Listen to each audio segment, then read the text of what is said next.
You know, what really separates a great hospital from a not so great one? It's not what you might think. It's not just about having the latest tech or the most famous doctors. Today, we're digging into the hidden blueprint that makes healthcare truly safe and effective. And this right here, this is probably the single most important idea to get. High quality healthcare doesn't just happen. It's not some happy coincidence. It is built intentionally. It's the direct result of serious effort, careful design, and a real commitment from literally everyone involved. It has to be constructed on purpose. Okay, so if it's not an accident, there has to be a plan, right? A blueprint. But what does that blueprint actually look like? What's in it? Well, that's the core question we're going to answer in this explainer. Yeah, creating a culture of quality isn't about just crossing your fingers and hoping for the best. It requires a deliberate, thought out structure. And that structure has to start right at the very top of the organization. So let's ask the big question. Who is really responsible for quality? You might immediately think of the doctors and nurses on the front lines. And of course, they're the ones carrying out the safety protocols. But the ultimate responsibility? That starts way, way higher up. We're talking about the board of trustees. They set the tone for the entire organization. They delegate down to senior leaders and managers who handle the day-to-day.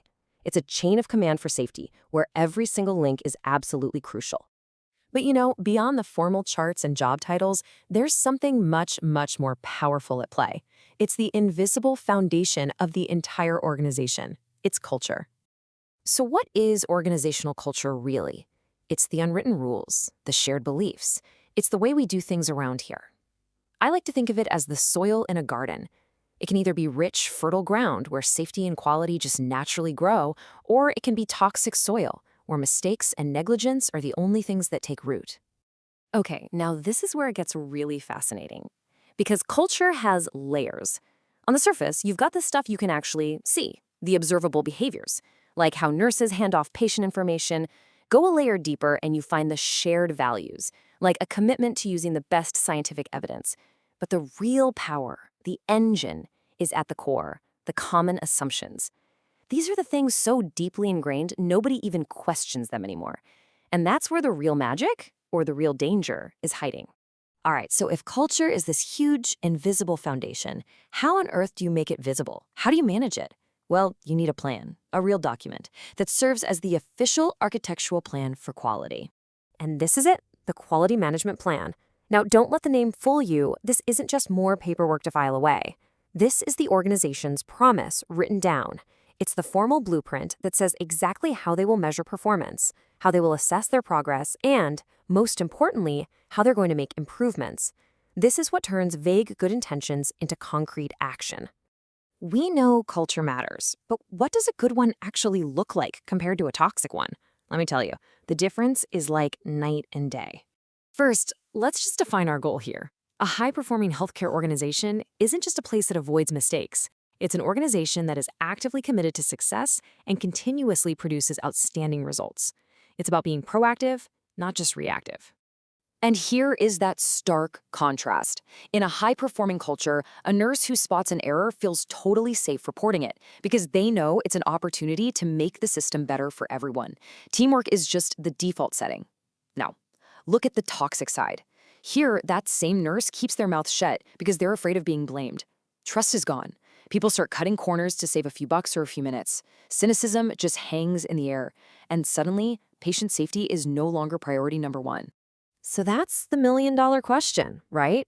How do you get from that toxic column over to the high-performing one? Well, it's not easy, and it's definitely not quick. It means deliberately building a culture of safety, piece by piece. And just like quality itself, changing the culture doesn't happen by accident. It follows a deliberate, step-by-step process. It starts with a whole new way of thinking, it requires understanding the resistance you're going to face, and then it means putting real strategies in place to move everyone forward. But let's be real, this kind of change is never without a fight. You will always have two opposing forces, the advocates who are pushing for a better future, and the resistors who are clinging to the comfort of the status quo. And managing that tension, that's one of the hardest parts of leadership. So how do you find the right balance? The answer is something called a just culture. This is such a critical concept. It means creating an environment where staff can report mistakes without being afraid of unfair punishment. Now, this is not a blame free-for-all. It's about balancing accountability with system-wide learning. It treats an error not just as a personal failure, but as a chance to fix a broken process for everybody. So, the next time you're in a hospital or a clinic, look for the blueprint. What signs of its culture can you notice? Do you see open communication and teamwork? Or do you spot some of those red flags, the signs of a system under stress? The culture is always there, and now you know how to see it.